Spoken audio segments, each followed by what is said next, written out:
राज ने अब विजय के बैग में से आधे से ज्यादा सामान निकालकर बाहर रख दिया। ये सब होता देख विजय का चेहरा उतर गया। उसका चेहरा देखकर एक बार फिर सबके चेहरे हंसी से खिल उठे। अब उनकी रवानगी का समय लगभग हो ही गया था। राज अपने माता पिता और दोनों बहनों से मिला और जाने के लिए मुड़ गया। लक्ष्मी की आंखें भर आईं। सभी के चेहरों पर उदासी देखी जा सकती थी। लक्ष्मी ने राज को अपने पास बुलाया, उसके सिर पर अपना हाथ फेरा और बोली, बेटा तुम बहुत मेहनत करना और सफल होकर आना।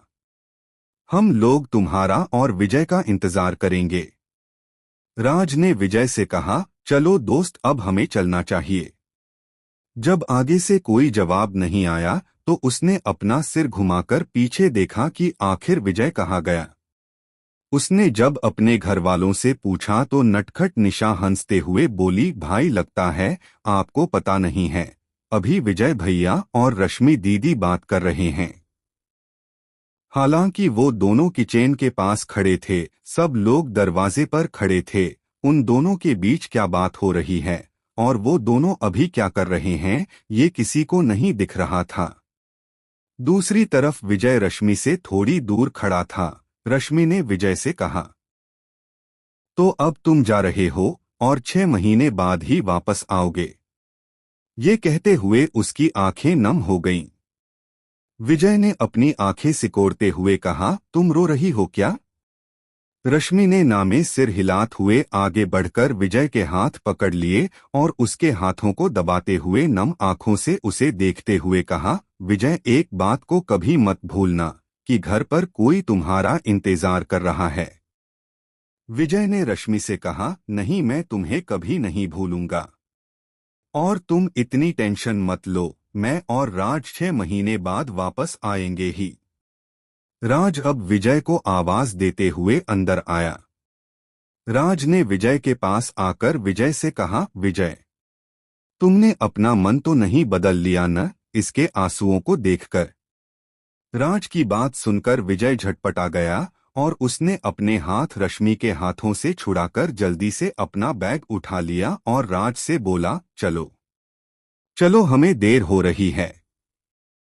विजय का ऐसा रिएक्शन देख राज ठहाके मार के हंसने लगा।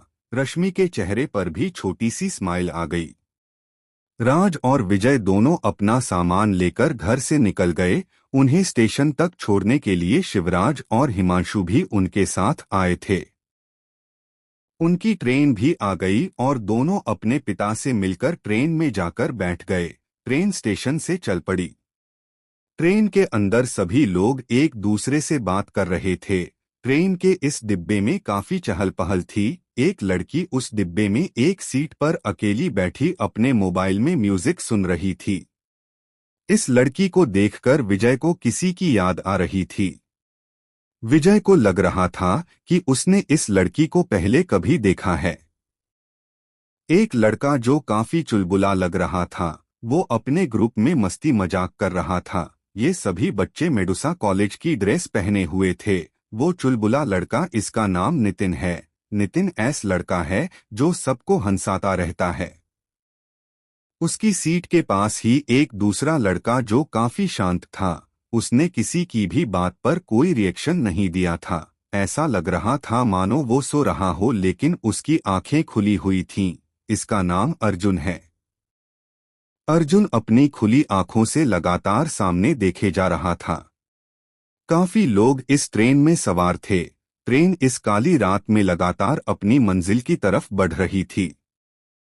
शाहीनगर बैता गांव से लगभग 2000 किलोमीटर दूर है। ट्रेन की पटरी पर एक हिरन घासों में से दौड़ता हुआ आया और अगले ही पल ट्रेन तेजी से आई और हिरन को उड़ती हुई निकल गई। वो हिरन अभी भी दर्द के मारे झटपटा रहा था। हिरन अचानक उठा, उसकी आंखें लाल रंग में चमकने लगीं। उसका नीचे का जबड़ा ट्रेन से टकराने की वजह से कटकर जमीन पर पड़ा हुआ था। उसके पीछे के दोनों पैर टूट गए, लेकिन हैरानी की बात तो ये है कि वो अपने आगे के पैरों का उपयोग करके जमीन पर घिसटते हुए आगे बढ़ रहा था। ट्रेन के अंदर राज पीछे टिककर आंखें बंद करे हुए बैठा था। वहीं विजय अपने हाथों को निहारे जा रहा था। विजय किसी गहरी सोच में डूबा हुआ था। विजय मन ही मन सोच रहा था, पहली बार उसने अपनी फीलिंग्स को जताया है। विजय किसी और के नहीं बल्कि रश्मि के बारे में ही सोच रहा था। मैं तुम्हारा भरोसा टूटने नहीं दूंगा। मैं जल्द ही लौटूंगा मेरी रश्मि। ये आखिरी वाले शब्द जो उसने कहे थे, उनके बारे में सोचकर वो अपने ही ऊपर हंस दिया। मेरी रश्मि वो मेरी कब हुई, उसके मन में संतुष्टि का भाव था। उसे अभी तक यही लगता था कि शायद रश्मि ने अपने पिता की वजह से उनके रिश्ते के लिए हाँ की थी। राज बैठा हुआ बस सोच में डूबा हुआ था। वो बहुत एक्साइटेड था कि आखिर अंत में वो अपना सपना पूरा करने के लिए जा रहा है। क्या राज का सपना पूरा हो पाएगा? क्या इस ट्रेन में कुछ गलत होने वाला है? क्या कुछ बुरा होने वाला है रश्मि के साथ? या विजय को कुछ होगा? वो हिरन किस तरह का प्राणी था? आखिर वो इतना स्मी होने के बाद भी जिंदा कैसे था? जानने के लिए सुनते रहिए ज़ोंबी वार को।